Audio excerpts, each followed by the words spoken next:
what are composite constraints in SQL Server, ठीक है। So what are composite constraints? Whenever a constraint is created based on more than one column, यानी composite attribute हमने ER diagram में discuss किए थे। Composite attributes कौन से थे? Which are made up of one or more attributes, यानी जो एक से ज्यादा कॉलम से मिलकर बनते हैं उसको हम कहते हैं composite constraint. Like address, address की एग्जांपल हमने कवर की थी। तो एड्रेस का मतलब क्या था? यानी एड्रेस के अंदर आपके पास क्या होता है? House number, street, province, state, ये बहुत सारी चीजें, इन सबको मिक्स करके हमारे पास एक कंप्लीट एड्रेस मिलता है। तो वो क्या कहलाएगा? एक कंपोजिट कंस्ट्रेंट कहलाएगा। अब वो कंपोजिट कंस्ट्रेंट बनाया कैसे जाता है? ठीक है, तो यहाँ पर अगर आप पिक्चर में देखो तो यहाँ पर हमारे पास एक एग्जाम्पल है। सो मैं यहाँ पर ये एग्जाम्पल कॉपी करता हूँ और इधर आके पेस्ट करता हूँ। Now let's understand this example. We are creating a table that is branch details, ठीक है। यानी हम जो है वो एक टेबल क्रिएट कर रहे हैं जिसका नाम क्या है? Branch details. उसके अंदर हम सिटी की वैल्यू रख रहे हैं, ब्रांच का कोड रख रहे हैं और ब्रांच की लोकेशन रख रहे हैं।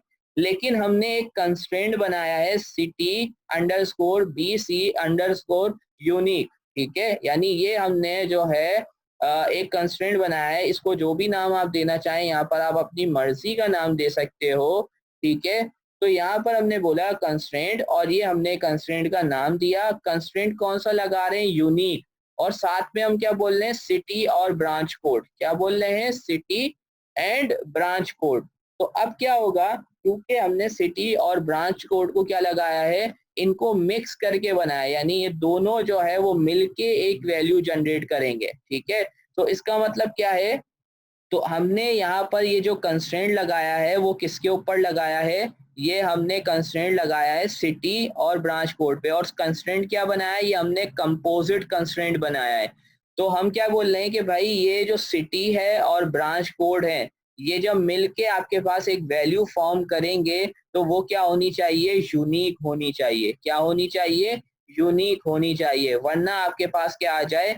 एरर आ जाए, ठीक है। सो इसका मतलब ये है कि इन दोनों पे ये कंस्ट्रेंट लग गया, ठीक है। सो यहाँ पर आते हैं और एग्जाम्पल देखते हैं, ठीक है। So let's say we have this, ठीक है। So let's me copy this and then we will discuss.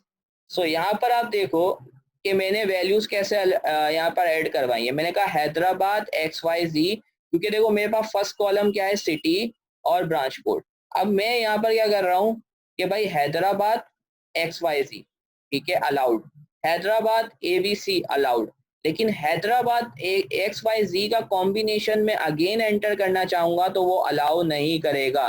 क्यों अलाउ नहीं करेगा? क्योंकि हमने कंस्ट्रेंट लगाया हुआ है कंपोजिट कंस्ट्रेंट, और हमने ये बोला हुआ है कि भाई यूनिक कंस्ट्रेंट किस पे लगा है? इन दोनों के ऊपर मिलके लगाया हुआ है, ठीक है। यानी इन दोनों की वैल्यू जो है मैच यानी रिपीट नहीं होनी चाहिए, यानी सेम जो इसका आपके पास इस तरह से कह लो जो आपके पास मिलके जो इसकी वैल्यू फॉर्म हो रही है वो रिपीट नहीं होनी चाहिए। सिटी देख लो आपके पास हैदराबाद कितनी बार भी रिपीट हो जाए, ठीक है, वो कोई इशू नहीं है।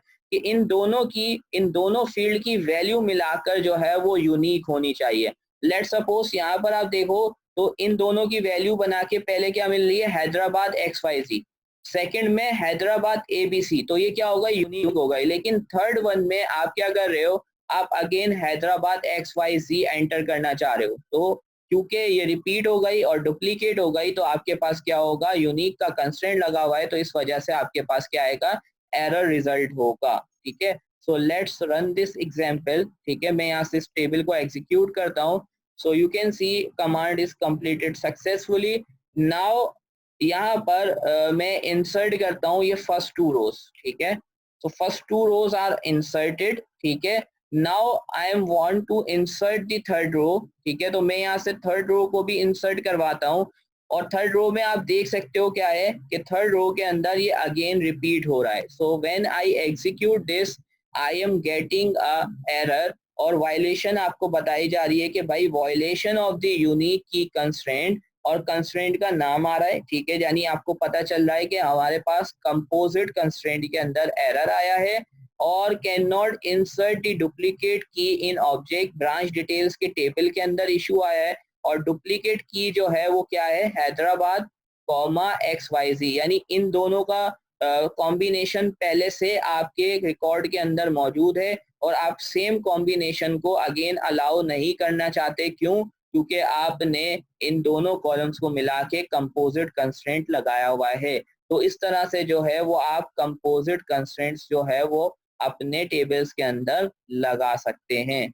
स्पेस, देखो स्पेस भी क्या एक करेक्टर है, ठीक है। तो लेट्स से चलो आपकी एग्जांपल को यहाँ पर करते हैं, मैं कॉपी करता हूँ, लेट्स कॉपी दिस, और मैंने बोला भाई कराची, कराची के बाद यहाँ पर मैंने एक स्पेस दे दिया, क्लियर है।